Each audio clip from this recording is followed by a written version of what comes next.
and welcome to episode 6 of the Playbook Pod. I am joined by, he is a a former Texas Wesleyan Ram quarterback. He signed with the Pioneeros. That's where we're going with. For the 2025 IFL season, however, that did not kick off due to, we'll ask him about that later. He's a professional quarterback, founder of the A11 Performance Company. He's an NPA associate throwing coach, certified personal trainer, and a part-time content creator and quarterback analyst, Justin Arth. Thank you, Chris. Thank you for the introduction. It's a pleasure to be on here.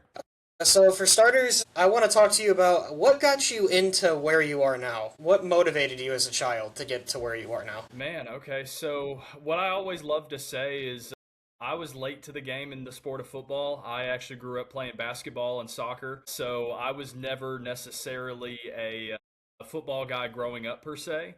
But then once I kind of figured out that football was on the television, my dad was from Minneapolis, so I grew up a Minnesota Vikings fan once I really kind of figured out what football was. And Man. so once I figured it out what football was, Brett Favre was my first introduction to football. Obviously, those 2 years he left the Jets and obviously the Packers before then, before he actually came over to the Vikings. So those 2 years with the Vikings made me fall in love with the quarterback position and everything that the Vikings had to offer. And so, of course, that's where I was going to be like, hey, I want to do that. Like, playing baseball's great, love it. But basketball's great, love it. And then soccer's great as a goalie, love it. But there's nothing like playing quarterback. And so I started the whole journey of starting to go through the YouTubes of everything to figure out how to self-teach myself. I mean, it's been a lot of adversity, a lot of challenges over the last, feels like 15, 16 years now.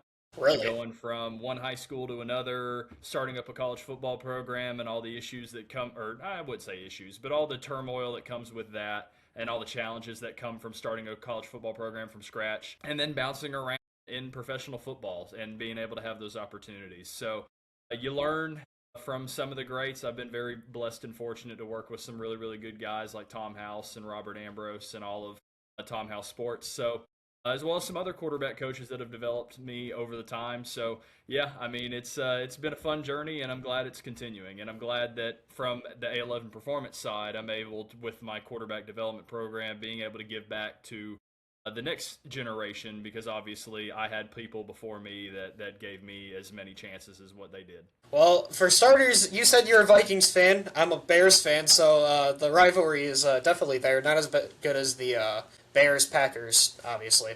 Yeah, nothing like Bears Packers, nothing like Vikings Packers. But one of my best friends was the backup quarterback on the Packers the last 2 years, so Really? kind of hard to hate the Packers when you know the Malik guys Willis or there. And then I their got a buddy of mine that's a backup quarterback on the Vikings currently too. So I got wow. got a lot of buddies all over the NFL, and it's more about supporting those guys. And plus, at the end of the day, I'm a professional quarterback too. I'm trying to go take a seat at the tables. Fandom goes out the window at this point when you're trying to fight for contracts. Yeah, was it Malik Willis or was it the third? It was Malik Willis.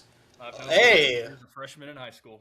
really? One of my better friends, and it's going to be interesting to see where he goes in free agency this year. He deserves the paycheck he's about to get. Oh, yeah, I agree. He absolutely cooked up the Bears, and that when he came in, when Jordan Love got hurt, he just started torching us because we didn't have a game plan for him.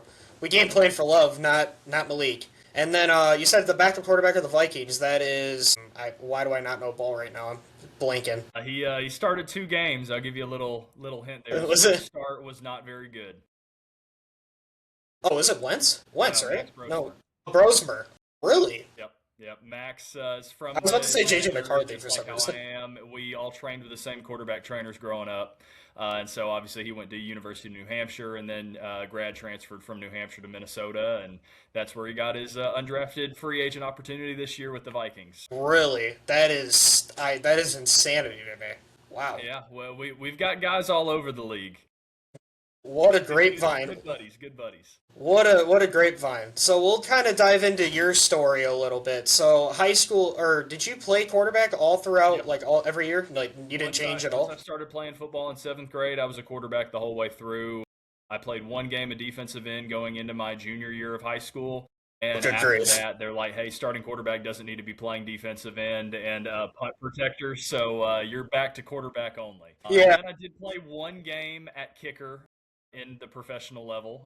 which did not go very well. But we had to out of necessity. So quarterback first, but I can do a couple other things. But quarterback is my thing. That's what I'm good at. That would make sense. I mean, if they put did you play soccer at all? No, I you just did. kind I of did. I was a goalie. And a honestly, goalie. what really ended up happening was that final game, because I know you did your research, that final game we played in Oregon with the Georgia Force back in 2024 before we folded. Again, in hindsight, we now know we folded. But before that, we didn't know we were folding. Our kicker had quit the team, and obviously we were travel team only, so we had to go out to Oregon to play the Black Bears of the AFL. And yeah, I kicked a football and hit the in our little soccer training facility that we used as a practice field for the Georgia Force. And once he saw me do that once, he's like, "Hey, you're the kickoff kicker. We're going through the whole time, but you're the kickoff kicker." And then the very first kickoff, I botched it. Ended up being just like an onside kick. They got the ball at the 5-yard line and luckily missed a field goal. So defense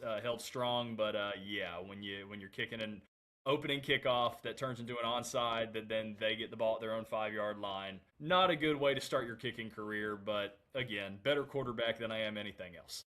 Yeah, plays kicker. I was not expecting kicker to come out of goalie, but I know most soccer players are pretty damn good kickers, from what I remember. Yeah, and even then, I look back at my amateur career of soccer. My parents didn't put me in football just because I didn't express an interest in it, and I just didn't know any better, didn't know anything else at the time, so my parents just threw me into rec soccer, and I played that up until I was like 12. So, like, it wasn't even that, like, I enjoyed it, like I thought I was going to be the next Christian Pulisic or something. Like, I legitimately just kind of played it because it was athleticism.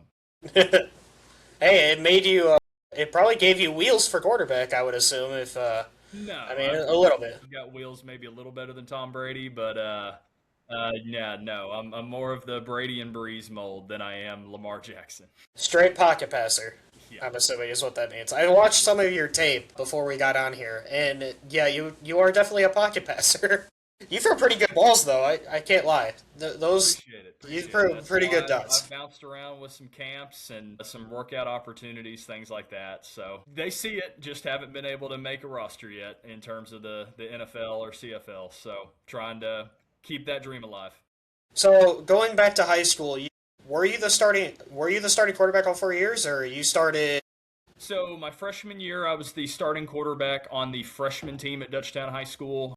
And then we won a championship there, but I was also dual playing on the JV team because we had 3 levels. So we had the varsity team, the JV Yeah. team, and the freshman team. So I started on freshman team, and since you were allowed to play 6 quarters, me and another quarterback who was a sophomore at the time or a freshman, either way, he was a younger guy like me. We were dual quarterbacking at the JV level, and then sophomore year we were hand in hand again on the JV team playing again, but then we were also on the varsity team getting half and half. So we were basically both playing 4 quarters a week, 2 quarters on either JV and varsity sophomore year. Then our head coach got fired, or our second head coach in 2 years got fired, and so I ended up transferring to a private Christian school in the area, and then I was a starter for 2 years there and broke my collarbone, so I didn't finish my senior year as the starter just because I'm out of Yeah. commission, but put up some pretty good stats. Ended up being I think, still the leading passer in all of Creekside Christian Academy history for season and Damn. career. So it launched a pretty impressive high school career into an opportunity to go play in college, and I'm fortunate with where I went. Now, although I am fortunate where I went, it does kind of sting sometimes when you look back at your Georgia State offers, your UAB offers, and like your lower level D1s you could have ended up at. And then you end up at an NAIA school because of the injury. But again, I say all that to say, what is it? That helmet right there. Love that thing to death. Love that school to death. And Oh, yeah. I'm happy I ended up where I did. So some of the D1 offers you got, you said UAB, Georgia State. Was there any others, or was it just those two? Yeah, I'm Houston Baptist. I had a walk-on offer with Baylor if I could have got into school. I'm smart, but not that smart, so the only school I ever got rejected by was Baylor. I preferred walk-on at Vandy. But essentially like your Houston Baptist, Sam Houston States, and like FAU. It's like the lower FBS, and mid-tier FCS teams were kind of where I was going to be. Samford was another one. But in terms of my recruitment before I got hurt, it was Georgia State, UAB, Samford. Those were like the three that I was probably really going to go towards. UAB was in the same situation as Texas Wesleyan in terms of UAB had shut down their football program a couple years prior. Texas Wesleyan shut down their program in 1941, and both were restarting in 2016 when I was graduating. So you're both building something from nothing. UAB's was obviously nothing of only 2 years, as opposed to Texas Wesleyan 75 years. But yeah, I was probably going to lean towards UAB just because of that. I liked the project. And again, I look back at pictures now, like I see pictures of me in the Cincinnati uniforms when they were in the American Athletic Conference and stuff too. And I'm like, yeah, Cincy would have been great. And then same thing with Georgia State. Georgia State would have been great too. And my mom works there, so would have been pretty good to go there. So I don't know what I really would have gone with, but injuries happen. You pivot to like Alderson Broaddus University and Texas Wesleyan University and Alma College and all these other great schools like Crown College at the D3 level, things like that. So that's where your opportunities were, and Texas Wesleyan offered scholarship, and then they were also given a chance to go in and compete early because they're a brand new program starting back from a 75-year hiatus. So it was a good opportunity. Years. Loved the school closest to home I could have got at that point in time, and take it, run with it, drive the 12 hours to Fort Worth, Texas from Atlanta. Well, there you go. So speaking of your college, so how did you exactly start it back up? What, from a 75-year hiatus? Long story short with the program, the team captain in 1941, once Pearl Harbor happened, team captain went to go fight in World War II at Texas Wesleyan. I've got somewhere on my back thing there an actual little keepsake from there. That was actually from 1941, their last year. Really? That my dad found on eBay at some point. So the team captain wanted to go fight in World War II, challenged the team to go with them, and then they just never got a football program started back. They kind of ran on some financial hardships is what I was hearing in your 2013, 14 range, and to boost enrollment they started getting a lot more international students because they don't have FAFSA, so they don't have any extra money to come in and help them pay for school, and Texas Wesleyan's like a $30,000-$40,000 a year school. So getting international students in, which table tennis was on the rise at that point, but we hadn't had football in 75 years, or what would be 75 years by the time we came back. And so they wanted to start a football program, and so in 2016, or really 2015, they hired a local Hall of Fame high school coach in the area, Joe Prudhomme from Nolan Catholic High School. Brought him over because he had won multiple state titles at the high school level in the Fort Worth area. Brought him over, and in 2015 they started building the program in terms of, hey, we're going to go recruit 75 football players to come in the fall of 2016, and then we're going to work out. We're going to build the gym. We're renting out a stadium, which was a high school stadium in the area, the third largest in all of Texas in terms of high school football. So 18,500 people packing into Farrington Field, and we're just going to recruit 75 guys, and we're going to redshirt everybody while we build the program, and then we'll hit the field in 2017 for our first ever season. And so that's kind of how it went. 2016, we all came in redshirted. The original 75 guys were there, the spring ball, and actually got on the football field to actually practice in pads and things that spring. So that spring of 17, and then we played our first seasons fall of 2017, and went from there. So it gave me 4.5 years to play college football, where obviously 1 year no one's playing. But 4.5 years to play college ball, got 2 degrees out of it, and it was a pretty fun college career, especially building up that program the way that you did. Yeah, it sounds like me in College Football 26 with rebuilding a really small school like a Buffalo or a Ball State or something, and really going up. Go to Team Builder, build a team, and give everybody a 40 overall, and you're building from there. That's what we had. Now we had some really good football players. Not even going to lie to you. But it was in a way like you're building the roster from scratch. Like you have no player on your roster, and you got to go build a roster for year one. Did anybody from the original 75 make it to the league, or are they all As of right now, Texas Wesleyan has about 4 or 5 professionals around professional football. Me and another quarterback, Donovan Isom, are playing at the overseas arena-ish level. And then I've got a linebacker friend of mine that's also from Georgia, Dylan Petway. He's played at the arena level.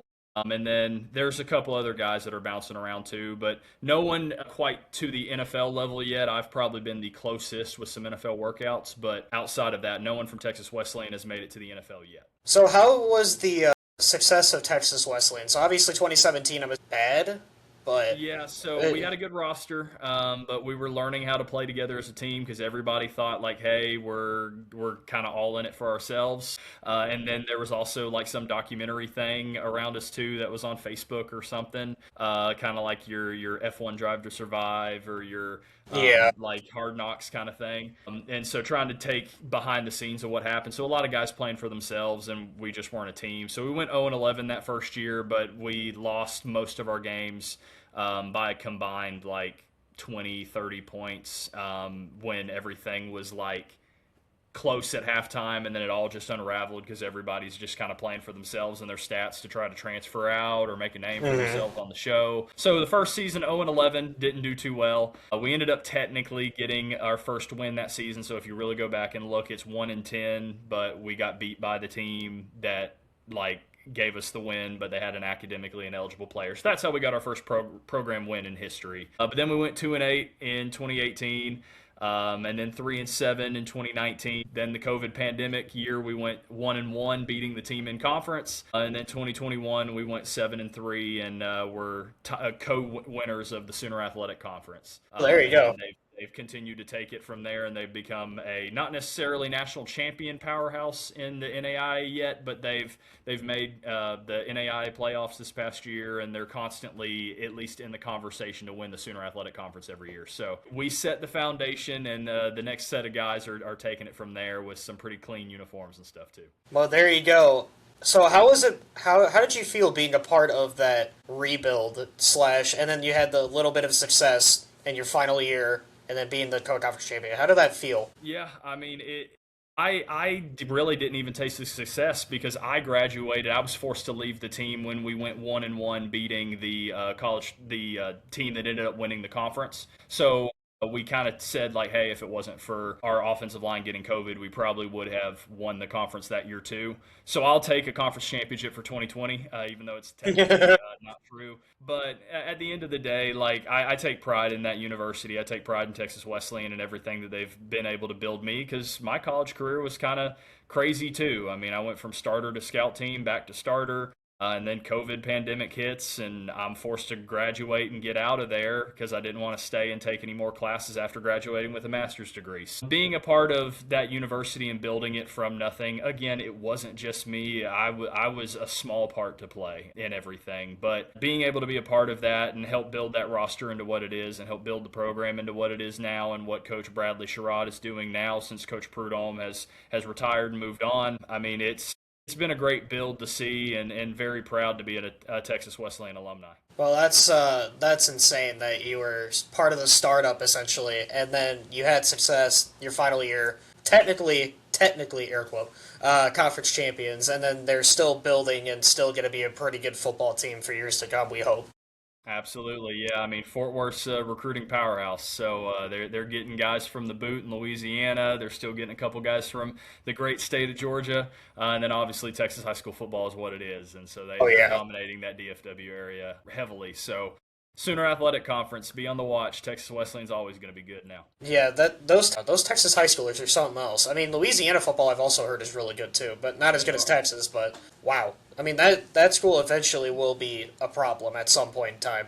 We hope. Yep, and there's always been rumblings and stuff too, because this year Texas Wesleyan will open their stadium on campus, their own on campus stadium this year. So I know in the past when we were there were plans of maybe taking it from an NAIA and jumping D2 for a couple of years, and if we did well there, try to get up to the FCS level, and that's probably where we would stick, because we're 10 minutes down the street from TCU too.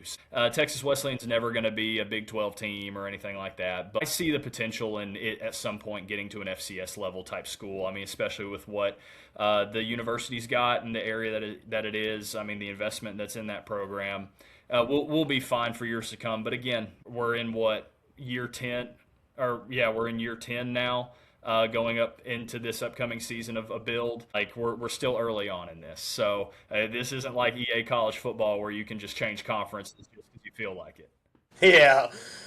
So let's take a little bit of a dive into your professional type career. So, what NFL teams did you exactly bounce from to and from? Like not bounce, but like do workouts for? Yeah, so the three main ones are Atlanta, Seattle, San Francisco. Those are the ones where I've had the biggest opportunities. But I have had workouts with the Vikings and the Chargers and the Cowboys, but none of those turned into anything. Same thing in CFL. I've worked out for almost every CFL team there except for Ottawa and Montreal. Or actually, no, I have worked out for Montreal. So Ottawa's the only one I haven't worked out for in the CFL, but Calgary and Edmonton have been the two that have been the closest to signing me. And same thing with the UFL. I've been around the UFL for a little bit. So when it was the XFL, you had Vegas that I worked out for. I've worked out for the DC Defenders for a while. This whole change of ownership or change of GM in the UFL has affected some of my interest and opportunities there.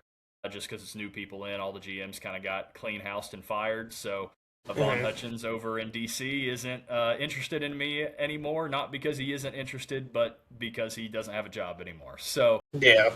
you just keep playing, bouncing around arena football, and try to continue to get film and go to showcases like I did last weekend in LA with some really good NFL coaches, and try to keep your name in the hat for opportunities to go hold a clipboard somewhere and fight on a depth chart at the NFL level. That's awesome. I mean, getting NFL opportunities, even talking to somebody with NFL opportunities, is just insane. I mean, how? Yeah, I mean, I'll go and say like that. Obviously, the workout opportunities are still unpaid. They're paying for you to like fly there, and they're paying, and so it's like it is taken care of. So it's not like money out of your own pocket to do it. But at the same time, we're all normal dudes. We're just very blessed and fortunate to be able to play a child's game for a living, and in some cases a living. So a lot of it is we're just blessed and fortunate to be able to have these opportunities that we dreamed about when we grew up playing video games. So we're the same as you guys. We're no different. We're just still chasing a dream and trying to live that road to glory life, right? Like we're actually living it in the human form. As opposed to with the sticks on the controller. So going back to some of your tryouts, so obviously they haven't panned out. Otherwise, you'd be probably an NFL quarterback right now. I mean, yeah. How have you been motivated to keep going, even though you don't make the team or don't get an offer or whatever? Well, How do you keep going? at the end of the day, I know I have a limited amount of time to do it. I'm a man of Christian faith, and so I believe God's got me. I believe God's got a purpose and a plan for my life, and that may not be a guy to go put on a gold jacket, or that may not be the guy that's going to be the NFL starting quarterback or whatever. Like at the end of the day, it may not even be playing football. But I know the platform that I've been given. I know the journey that I've been put on is to help people, and so that platform to be able to pursue my dream, to grow a platform to be able to help people is obviously huge and massive. And so I look at it of every time I go somewhere and I talk to a scout or I talk to a coach that is at that level, whether it's obviously my trainers with Tom House, who's trained Tom Brady and Drew Brees and Andrew Luck, and list goes on and on and on, where you are being compared to those guys, or NFL decision makers and where they're like, hey, you get better every time we see you. And then, obviously the clock's ticking. I'm 27 years old now. I'll be 28 in June. So I mean, time's ticking, and there's only so long you can do this. So a lot of it is, I know it's like splitting hairs on why I'm sitting on a couch or playing arena football versus why someone is a backup quarterback, or heck, even a starter in the NFL. I know how I compare to my friends that play in the league. And it's all a matter of intersection of preparation and opportunity. And then you just kind of have all the stars align at the right time for opportunities that then present themselves to you. So a lot of it is you just stay with the process, you fall in love with the process. And when you're getting constant affirmations of positive improvement every time you're there, you get better every time we see you, that stuff, that's what continues to motivate you, because you're so close and you're just one yes away from your dream.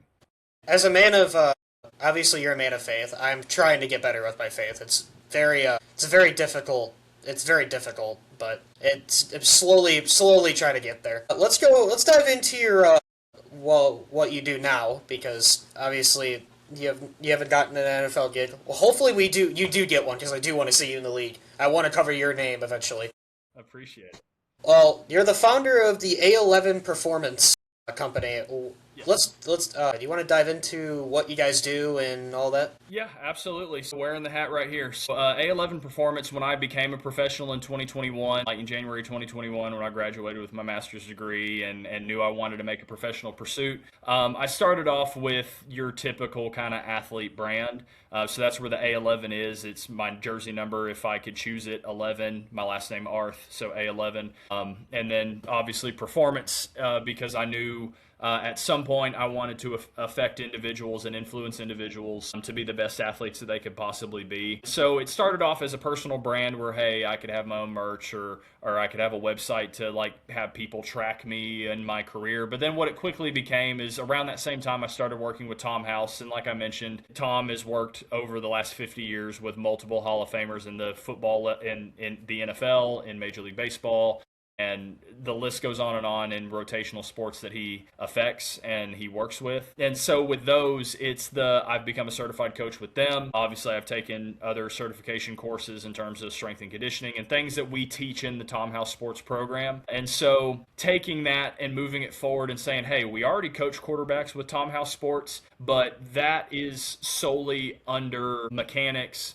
a nutrition, and then mental emotional standpoint. How can I take that further? Because again, those pillars are absolutely important, and those are things that we teach in the A11 Performance program. But at the same time, like, can I take it a step further and use my expertise of a player and a football coach and things like that to say, hey, we're going to teach you how to throw a football, how you stay healthy, how you build functional strength. For the movements that you're having to do as a quarterback, as opposed to just going to a bench press and bench pressing because you don't know what else to do. Obviously, the diet, nutrition, recovery, sleep. But then take it a step further of, hey, let's learn football IQ. Let's understand what a cover four is and how do we beat a cover four. What's four solid? What's a poach coverage? What do we got to do to make you the best quarterback that you can possibly be? How do you handle adversity? How do you work through mental emotional processes to make sure you're in the zone for the entirety of the game and have a process to get in the zone if you ever get out of the zone? So it's the total quarterback development program with A11 Performance is that. It's that opportunity for a quarterback to be trained like their Drew Brees, like their Tom Brady, like their Andrew Luck, like their Matt Ryan, Alex Smith, Matt Castle, all the guys that have run through the Tom House program, because I've been around Tom for the last 5 years now and still around him. So it's being able to take the quarterback-specific training, and that's just the banner that it's under. Now, obviously, Tom House Sports, we're the exact same. So my company is really just a subsidiary of Tom House Sports because this is my personal brand with it. But we're a subsidiary of Tom House Sports, and we're trying to save the world through sports.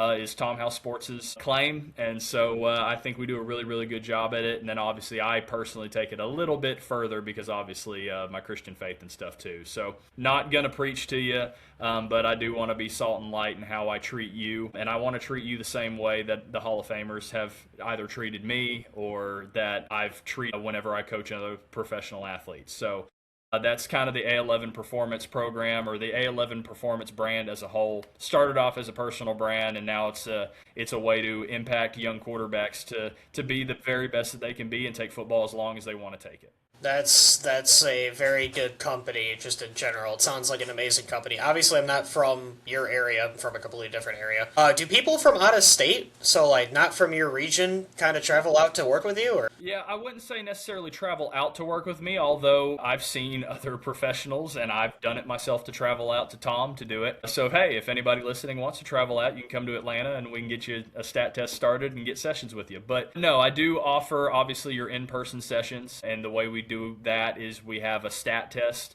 so that we can test your individual weak links and efficiencies, because at the end of the day, you're only as strong as your weakest link and you're only as your worst movement. And so we need to find those things so you can be the best quarterback that you can be. So we look at those, we test those, and then that personally adapts our program that Drew Brees has used, Tom Brady's done, that is personally adaptive to you and your specific needs. But the great thing about that is after you do a stat test, and we also have an online version of the stat test you can do too, so if you can't travel to Atlanta, Cool. But once you do the stat test, we have the plan to move forward for you. We can do remote sessions. I have remote sessions with kids in Israel. I've got a dad of 2 kids in Illinois that I train, and a bunch of different guys all over the U.S. and really all over the world. And so anybody that the sport of football has played, or even if you're just someone that wants to learn how to throw the football better, the program's for you. So remote sessions are available. In-person sessions are available if you're in the Atlanta area.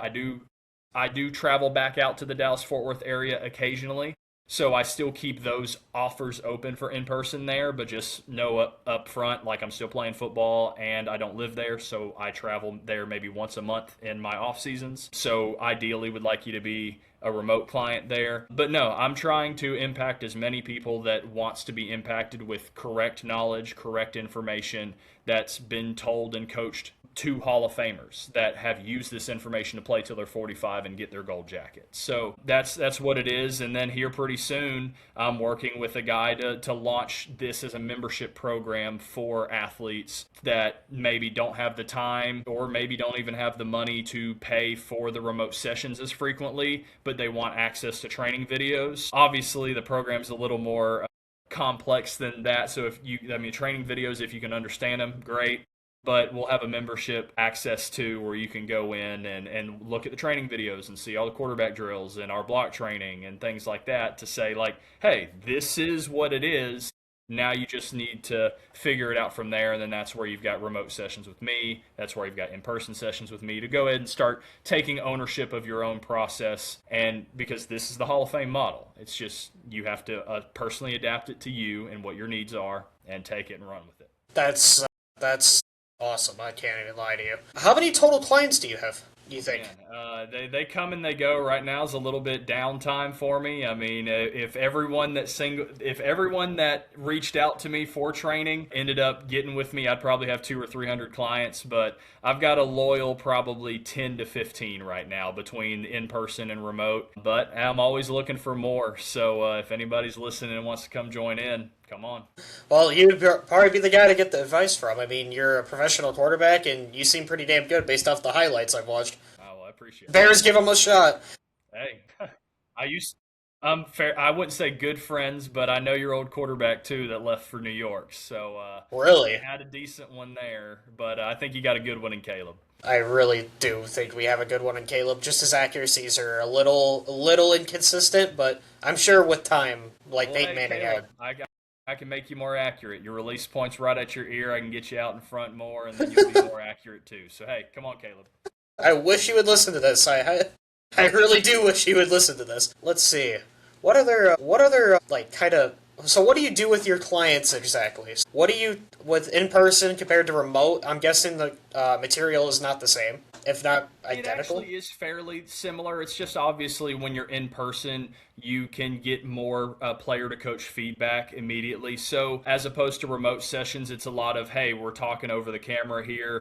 Hey, show me videos of you throwing from the day before that I've asked you to get, and then we're going to talk about it, and I'll give you some drills that you got to do, and then you do those, and then you come back the next week or whenever you schedule the next one to talk to me, as opposed to in person. I see you throw right then and there, or you send me the video the day before, and then we look at what we got to do, and you do a drill with me there, and then that's that feedback loop there. But in reality, the program is the same whether you're in person with me or remotely. It's just remotely you've got to kind of take our hour meeting sessions and do something with it outside without my supervision versus our 2-hour in-person sessions are obviously you still got to do stuff outside of the sessions with me if you want to get better, because we're talking about changing neurological pathways and they're not easily changed. So you still have to do work outside of me, and I can tell when you come back and you aren't doing the work. And like there is a 2-hour feedback loop of, hey, I saw your front side fly open, or oh, I saw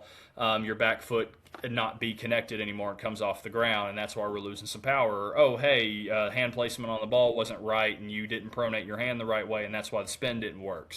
But essentially the way we go through an in-person session is we're going to come in, we're going to warm the body up to throw as opposed to throwing to warm up, and we have block training to do that, get that through.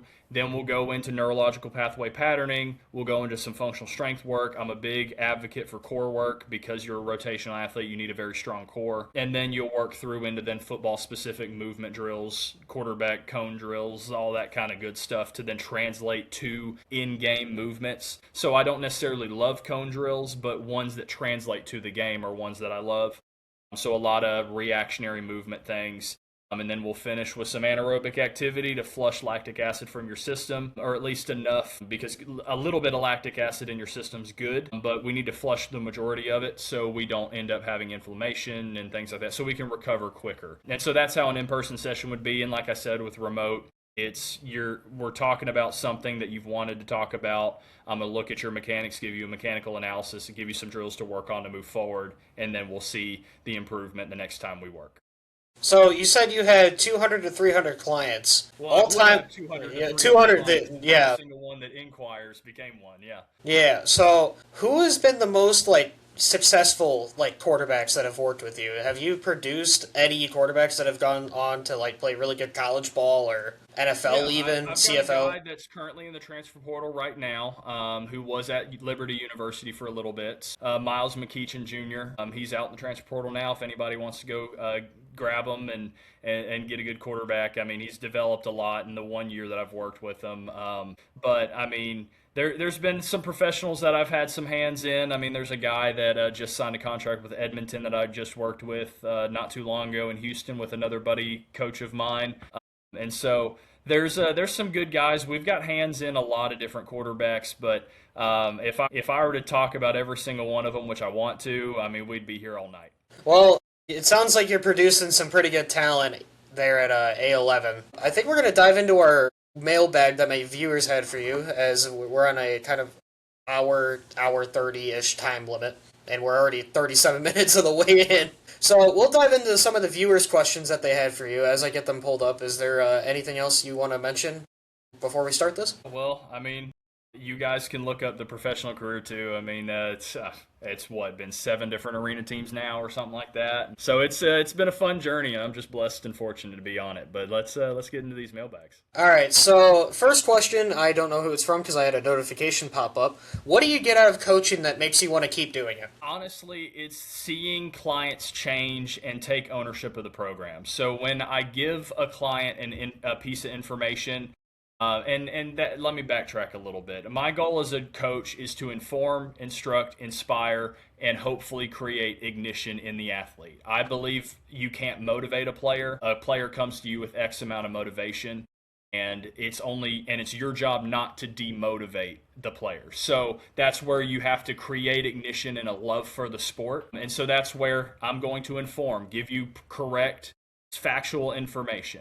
I'm going to instruct you on the right way to use that information. And then hopefully with that, I'll inspire a love for the game and create ignition that you want to then go do it yourself and be better. So when I take that and give it to an athlete and they really take ownership of it the way I did when I started working with Tom, or like I hope I still do as the athlete trying to play in the NFL, like whenever I take that ignition where I'm in control of me, I get up and I want to do this and make changes. When I see those changes in the other athletes and I see them enjoy the sport again, that's the biggest thing that from a quarterback coach I love. I love seeing these guys chase their dreams, reach their dreams in some cases, and even just enjoy the sport better. So that's what keeps me up at night trying to develop the best plan for each and every single athlete, because I want every single one of them to play football as long as they humanly possibly can, because I know what it's done for my life and what it's continuing to do for my life. And so I want those people to have the same opportunities. So this is a question for me and not from a viewer. So if you don't get an NFL opportunity, or like if you don't go to the league, how long do you see yourself coaching? Well, coaching, I'm coaching the rest of my life at this point. Maybe not team coaching, because I get more out of the coaching the individual athlete. And then obviously there's more money in it too, unless you're the top line guy. Because I have turned down some college coaching opportunities to go coach at some junior colleges and coach some quarterbacks there. I just see myself more on the private development side, but not opposed to coaching on a team, just probably not as a certified teacher to do that. But no, I mean, I'm hoping I'm able to play another 10 years, 15 years, whatever. I mean, 27 now, 10 years would get me to 37. Would love to play another 10 years, but I know 27, 28 is kind of the make or break year on if you're truly going to be there, make it. But in reality, the private development of quarterbacks is obviously what I'm going to be doing the rest of my life. I'm going to be around this thing for a long time.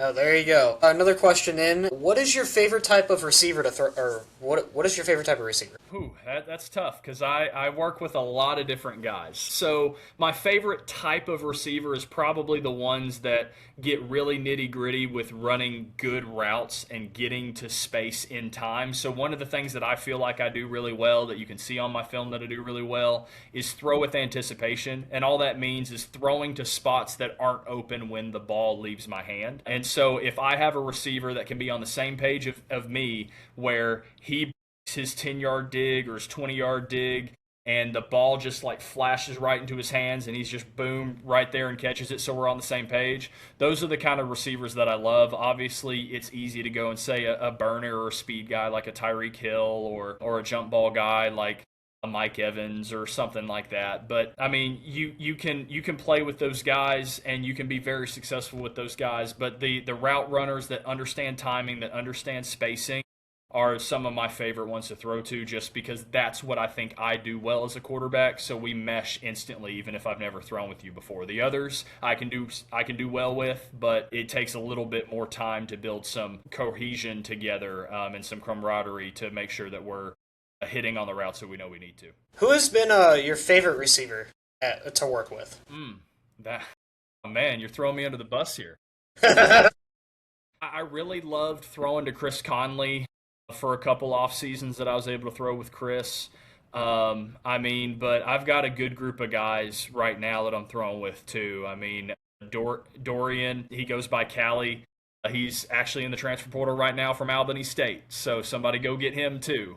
He's crisp route runner, really fast. Got a smaller frame, but he uses the smaller frame to his advantage. So Callie's one of my favorite guys to throw to now. I mean, throwing to Stephon Diggs was fun when I was able to do that in the past. You threw with Stephon Diggs, dang. I've been able to run into a bunch of different guys that are really, really good. And then, hey, I'll even throw out Marcus Clark, Drew Brees' personal receiver back in the day, who's one of our Tom House coaches now. So anytime I'm out in good old San Diego, I'm throwing with Marcus because he's still trying to kick it around a little bit, even though he's retired and long retired. But he's still an athlete. So Marcus, hey, come run some routes sometime. So Diggs, I'm guessing, was your tryout with Minnesota is when you threw it with him? No, Diggs was in the off season. He came to Atlanta one off season when I was in college. And so I was able to throw with Diggs because I was with a quarterback coach at the time with Malik and Max and a couple other guys. So Stephon was out on the field with us then. Dang, he is a pretty good receiver too. He's not he's a pretty good receiver. Runner. And that's another really good route runner that I've thrown with is Calvin Ridley. Like Calvin Ridley, very underrated in terms of route running. I loved throwing to him too. I agree with that. So we're kind of sticking on the receiver train. What is your favorite route to throw? That's from another viewer. Love me a dagger dig, that 15 to 20 yard dig, because it shows off arm strength. It also shows accuracy. But an 18 to 15 comeback opposite hash, those are some of my favorite things to throw. I love that throw. I love that route. I mean, it's an NFL caliber throw, and it's one of my bread and butters. Love a back shoulder fade too, but if I had to choose one, I'd stick with the 18 to 15 comeback from the opposite hash. Well, there you go. Another question from NFL Moxie. What's the biggest thing you see college quarterbacks struggle when they transition to the NFL? I think a lot of it, and this is coming from an air raid offense guy because I played in the air raid offense for 3 years in my college career. I think college programs and college systems are not necessarily developing quarterbacks. And obviously you're not going to see the NFL develop quarterbacks because the NFL is a win business. Like, you're here to win football games and you're not here to develop, you're here to win, because the coach that brings in a quarterback doesn't have 3 years half the time. It's like Mike Vrabel first year in New England got him to a Super Bowl. Now granted that Drake May in his second year, but you're going to get a young quarterback. You've got to go win now, because if Vrabel didn't win this year, Vrabel's probably out of a job. Gerard Mayo was last year. So the thing is, the NFL's a win business, and college football at some levels are that way too. And so systems are built to win football games and not necessarily develop the quarterback. And that's where like the private coaches like me need to do a better job at developing these guys for in-game scenarios, learning NFL playbooks, learning NFL styles, so that once they transition, when the pressure is the brightest, they're being thrown into the fire, they're able to swim rather than sink. But I think a lot of it just comes back to, in the college football world, they don't run a lot of pro systems all out of their hands quickly, which is great. That's what the old West Coast style offense was. Get the ball out of your hands quick, let playmakers get to spaces and go to work. But at the end of the day, the systems of college football are a lot more simple. They're not even progression reads per se. It's legitimately, I'm going to look at one guy, and that one guy is going to determine where I go. Teams or quarterbacks aren't learning how to read defenses per se. They're just looking at one guy to make the decision. And so that's where I think from the mental side, because these quarterbacks nowadays are better athletes, better throwers of the football, and really more polished than ever to play the position. But it's the mentals that they're lacking, where now they're second guessing when they come into a game, or like the Seattle defense was caught saying on a mic at the Super Bowl, like Drake Mace being a rookie, like he's taking an extra second to throw the ball in the Super Bowl, so we know we got him where we want him. Which is then how he throws that interception and things like that. So it's that lack of development on the mental side, because the systems are so simple, because you're trying to win in college football as well. I think that's the biggest disconnect. So what is do you think also learning the NFL playbook would probably be one of the hardest transitions as well as that mental side? Absolutely, yeah. I mean, I've had my hands on a couple NFL playbooks. It's 880 pages typically, and you're given the big playbook boom right there, and you got 2 days to learn it, and you got to go play for your job in 2 days. So it's being able to have processes to be able to learn and take things and understand it, because at the end of the day, football's football. A simple offense and a complex offense are still football at the end of the day. So how can you take what you know and do well and translate what you know and do well into the terminology of this new complex system? The quicker you're able to turn that around, the more you understand this bigger system, this more complex system, and then it's easier to grasp. So that's, I think, the biggest disconnect is just quarterbacks don't have processes. And that's where, again, like, not to self-promote, but like I feel like the total quarterback development program can help you do that. It's the end-all be-all solution. You still got to do work and watch football and experience football, but it can give you a really good toolkit to be able to go in and attack that and be the best that you can be in high school, in college, so that you don't have to make that transition in the NFL where you're given 1 year, and if you flail out, you flail out. So I know you mentioned you had several tryouts with NFL teams. Obviously, you had to go through a lot of playbooks. How did you how did you get a grasp on the playbook, the 2 days or whatever, however much time you had to get a grip on the playbook before your tryouts? It sounds very simple, but it's a lot more than that. There's two main things that I do. I group like terminology. So, for example, like I'll look at the old West Coast offense. If you have Santa, or no, I'll go with like Hook and Hondo. So if you there's a play called Hondo, which is a hitch, and then there's a play called Hank, which is a 12 back to 10-yard curl. Anything that starts with an H essentially is what? An in-breaking hitch at a different depth. So I combine like terms so that in my brain I'm saying, okay, anything with an H I know is going to be a curl or a hitch. Like Santa, slant arrow. Anything with an S is a slant. Anything with an A is an arrow. And so you combine like terms to where then when you start looking at different philosophies, different play calls, you can then say, okay, I already know what's now being run.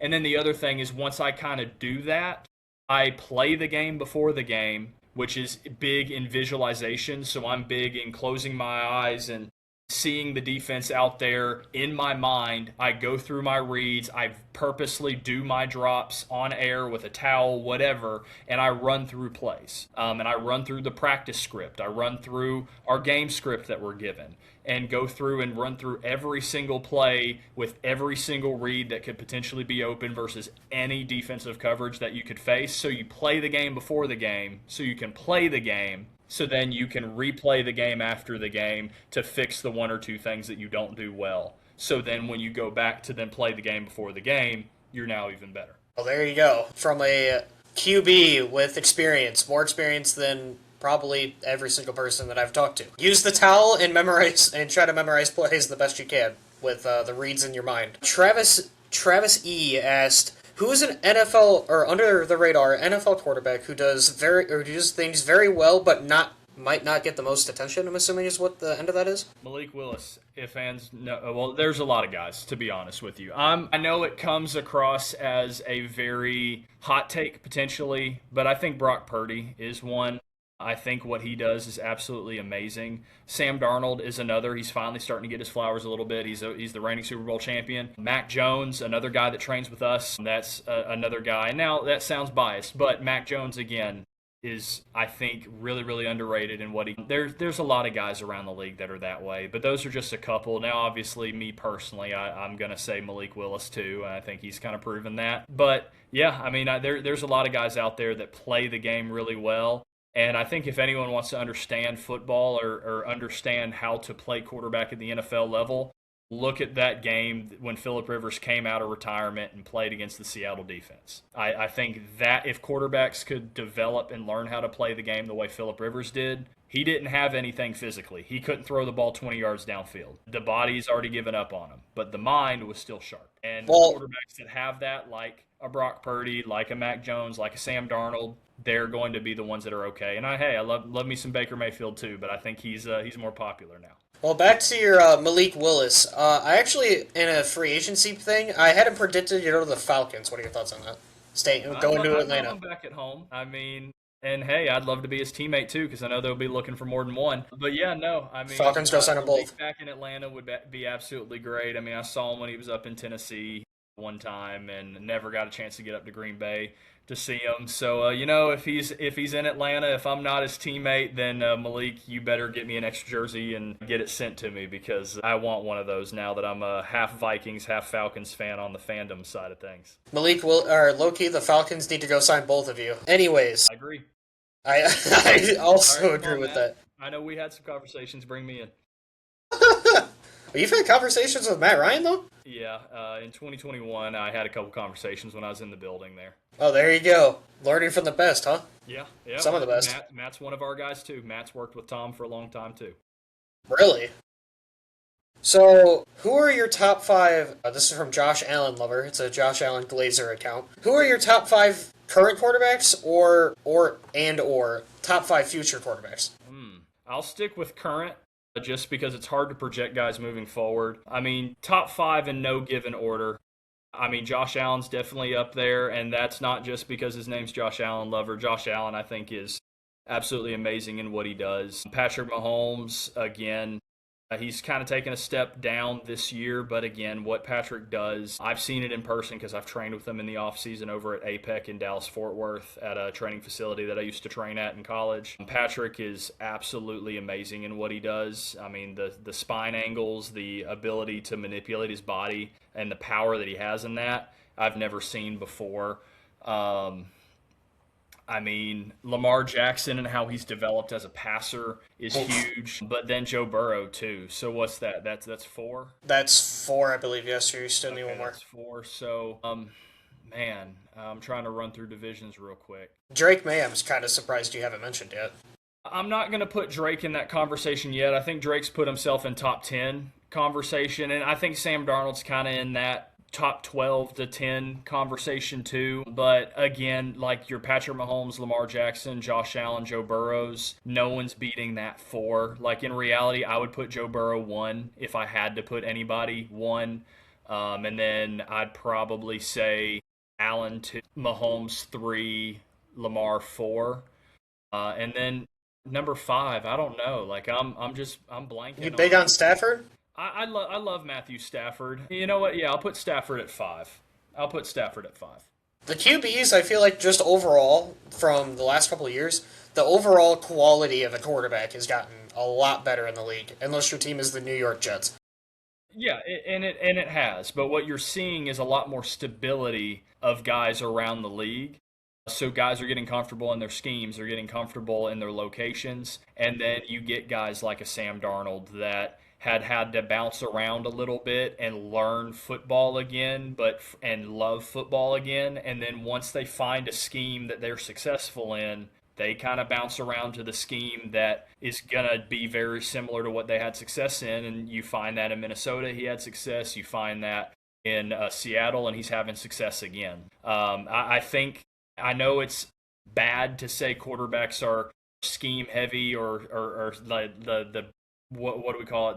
The schematic quarterback that can only play in one scheme, but in reality, that's football. Like, so find a scheme that you benefit in, and or the game manager, and manage the game. There's nothing wrong with that. Well, speaking of scheme quarterbacks, do you think every quarterback's a scheme or like a scheme quarterback? Like you're good because you're in a scheme, or you think it's because of talent? No, I mean, obviously, well, you have to have talent even if you are a scheme quarterback per se. But I do think quarterbacks like the Tom Brady's and Drew Brees of the world, that in their day, or even your Peyton Mannings, that were able to get the ball out of their hands because they knew the scheme better than anyone else. They knew what the defense was doing. They knew how to manipulate the defense. Those are the best quarterbacks. Was Tom Brady the fastest runner in the world?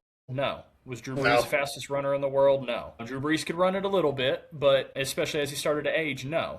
And Peyton Manning couldn't run to save his life. So the thing is, it's like those quarterbacks, and heck, you even see it with Josh Allen and Lamar Jackson. Why is Josh Allen and Lamar Jackson taking more steps forward?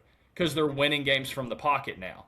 But they are still so dangerous in the second play, which is when everything breaks down, when there is no scheme, that helps them open up things in the scheme, because you have to be aware of what potential threat they are as the runner. So I don't think you win games because you're athletically. I think you win games because you are a quarterback that can win from the pocket, that has the threat to do something else just in case. So I do think every quarterback to some extent finds success because of scheme. And then obviously you have a very select few that can still play outside of the scheme to win football games too. And that's a very, very small list. I agree with that, to be completely fully honest. I also watched Drew Brees in 2019, I believe. It was 2019 or 2020 when he absolutely whooped on my Bears in the first round. That was the Javon Wims punch game. That's the only reason I remember that game.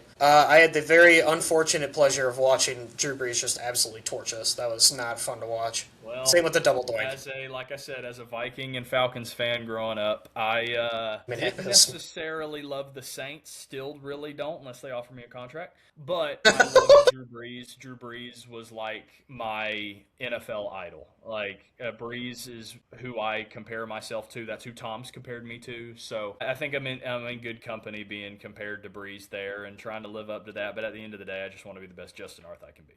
I can definitely see the Drew Brees out of you in your film. I can't even lie to you.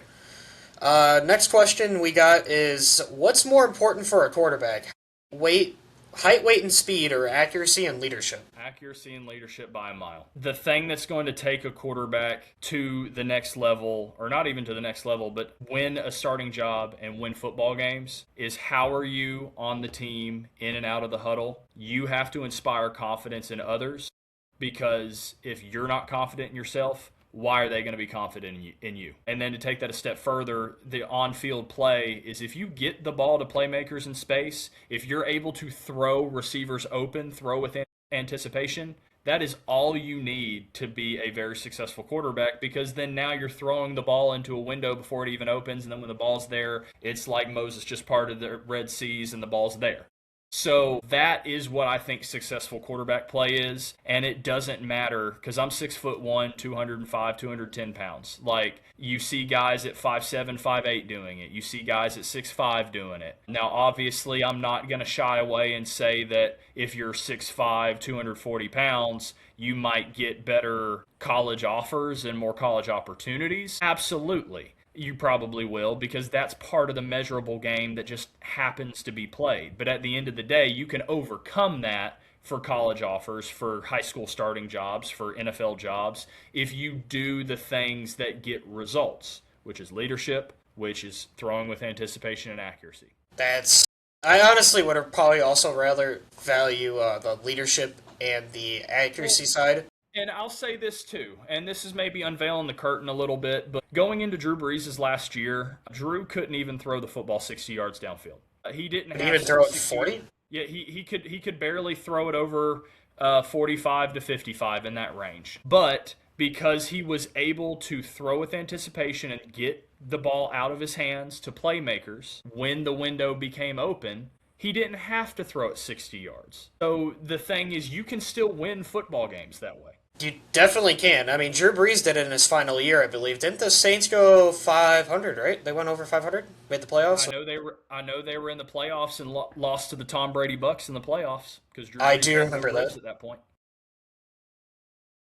The next question we got is from one of my friends, Carson. What are some ways for a quarterback to improve his throw power? Kinematic sequencing. So long story short, sequencing is how your body moves in time and space. If you get your front foot down in 0.15 to zero point 0.2 of a second in one of your feet, allow your hips to rotate while your shoulders stay back so you get that sling tension, you get torque. Then allow the rotation of the chest to happen, and then your back foot stays down to redirect energy forward in a linear torque movement. You're going to be just fine. So it's being able to teach your body to do that in 0.45 of a second.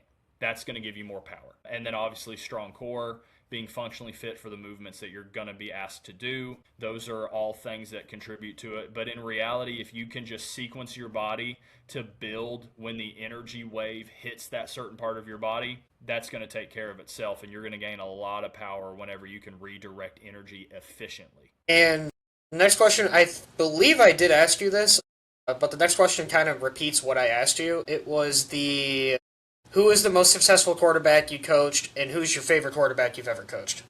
Yeah, I mean, again, I haven't necessarily coached anybody in the NFL or anything like that yet. I've obviously been around a lot of guys. I've given some advice to a lot of NFL quarterbacks. I've got a lot of buddies in the NFL. And then, like I said, I've been very close to being one of those as well. But yeah, I mean, my favorite quarterback growing up to watch was Drew Brees and Brett Favre, as I mentioned. And I mean, every single client of mine that makes improvement, I absolutely love to death. So, I mean, I've given some advice to Malik before. I've given some advice to Max. I've Sam Ellinger and Bo Nix and a lot of other guys that we've crossed paths and trained with Tom, or like in Max and Malik's case, had trained with another quarterback coach before I was with Tom. Like, I mean, there's a lot of guys out there, and every single one of them knows their names. But yeah, no, I mean, the little things here and there that they've either given to me or I've given to them, it's better for the group, and it makes us all better and allows us all to chase our dream and get one of those seats. Well, there you go. So, the final question, or at least my viewers got for you before we probably wrap this up, because I'm assuming you're a very busy man. You don't got very much time left. Do you think the University of Indiana, can beat the New York Jets? Me and my friend have been having this argument for months. Okay, so the good old can a college football team or the college football national champion beat the worst team in the NFL? I'm going to say no, because at the end of the day, these are professionals. The way I like to say it is this: everyone throws around the statistics that say 7% of all high school athletes will even be on a college roster at some level, and it's 1.5% of high school players even make Division 1 level. So you take that again, another 1% of Division 1 players will ever have a chance on an NFL roster, let alone actually be a contributor. So the best players on Indiana get opportunities at the National Football League. The mid-tier offensive linemen that could still be a really good benefit to winning the national championship may never even scratch the NFL. So when you have a National Football League defensive lineman that runs a 4.5 40 and is 6'4", 275 pounds, going up against a right guard who is good for Division I college football standards, but is probably going to end up being an accountant or a construction worker in a year or two's time, like not going to give the success that you think. Indiana was very dominant. They were very physical.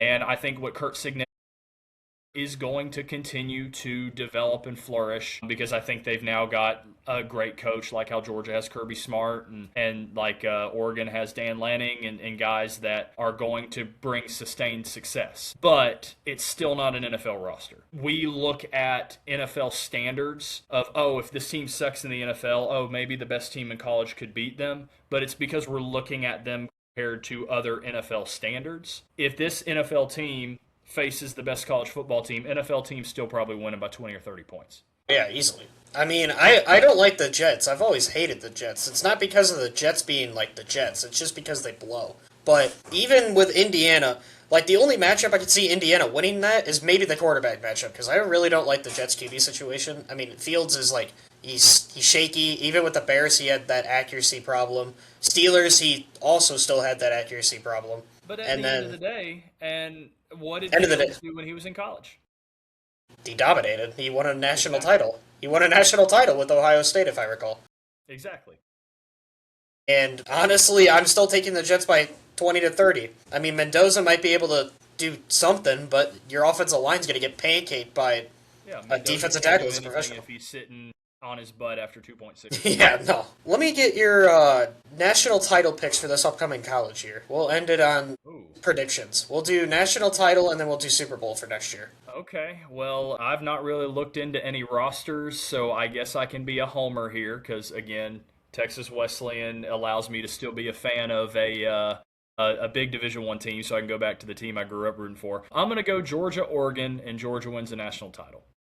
Really? And then on the NFL side, man, that's tough. I mean, I could see Seattle running it back because what they've got going there is pretty good, but again, it's very hard to repeat. But that team is really good, and they still have some cash to burn. But I'm gonna go with a little bit of a dark horse pick. I'm gonna go with the San Francisco 49ers and Jacksonville Jaguars, and I'll take San Francisco to win the Super Bowl. Really? That's a wild card right there. I think my matchup. I think the Rams are really good. I think they'll be in that conversation. I think Seattle's really good and be in that conversation. But if San Francisco can get healthy, I think they are a pretty good team, and Jacksonville with Liam Cohen and Trevor Lawrence, man. I mean, they're pretty good too. I think the Patriots will be fine, and the Chiefs will be back. The Bills will be there, but I can't get over the hump with the Bills and the Ravens, man. Can't win in the playoffs, and I hate it for Josh. I hate it for Lamar, but they haven't been able to win in the playoffs, and that opens up the door for a team like Jacksonville, who's younger than them and has a good coach too. My predictions also stay in the same divisions that you said for the NFL. I went Rams-Texans. Okay. I really like the Texans' defense. I've been a fan of it. It's just C.J. Stroud. Will Anderson. You've played high school ball with Will Anderson? He was an eighth. Well, technically, he was an eighth grader when I was a senior. But yeah, same high school. But you guys had eighth graders? Okay, that's abnormal from where I'm from. But no, did he? Well, he was still on the middle school team, but he came over to practice occasionally because he was that special when he was what he was. So did he sack you at all, or did you avoid him? No. He never touched me. No. Dang, that's crazy. And then my eighth grader. What is he supposed to do? I don't know. If he was that special, maybe he would pancake like a senior right tackle. I don't know. You never know. He was just getting reps with the freshman team, so we saw each other in practice and stuff like that. Oh, I got you. That's pretty sick, though. I can't even lie. And then my college pick, I think I'm going to go Ohio State again, and then I'm a Notre Dame fan, so I think it's a run back of 2024. 2024. I think it's a run back. You got a good coach in Marcus Freeman. I'll give you that. I love Marcus Freeman. I'm a big advocate for him. And here's where I can be a fan. Georgia was a young roster last year. They're not losing much. All they're really losing is Zachariah Branch, and that roster will be back with a pretty darn good quarterback in year 2. So with Kirby being the head coach that he is, and I think Dan Lanning and Oregon run a pretty tight ship too, and I mean, Indiana's going to be there. Ohio State's going to be there. I mean, Alabama's still going to be around in the SEC. So it's going to be a battle, but I'll go Georgia, Oregon. Well, that's honestly a pretty reasonable pick. That's a very good pick. Well, that's probably about all the time we got because obviously you're a busy man and you probably got other stuff to do tonight or go to bed. I don't know what your plan is. Yeah, no, I'm an old man, so I'll be going to bed after this one. Well, there you go. Well, I appreciate you for coming on.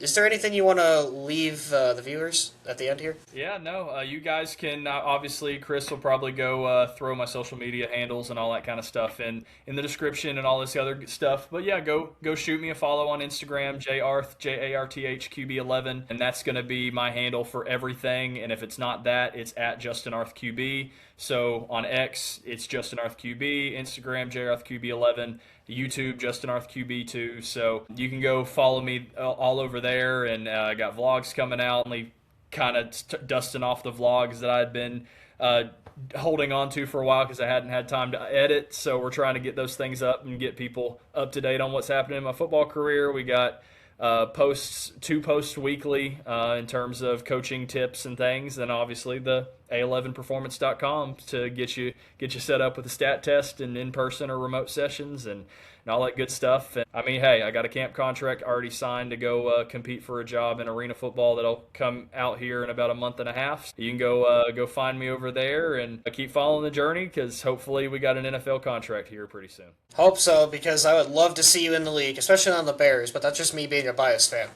But it's been an absolute pleasure having you on, and I appreciate you taking time out of your very, very busy schedule to join me on the podcast. Absolutely, Chris. It's a pleasure. Everyone from the Ultimate Playbook, I'll see you later, and Yep. rest easy. Yep.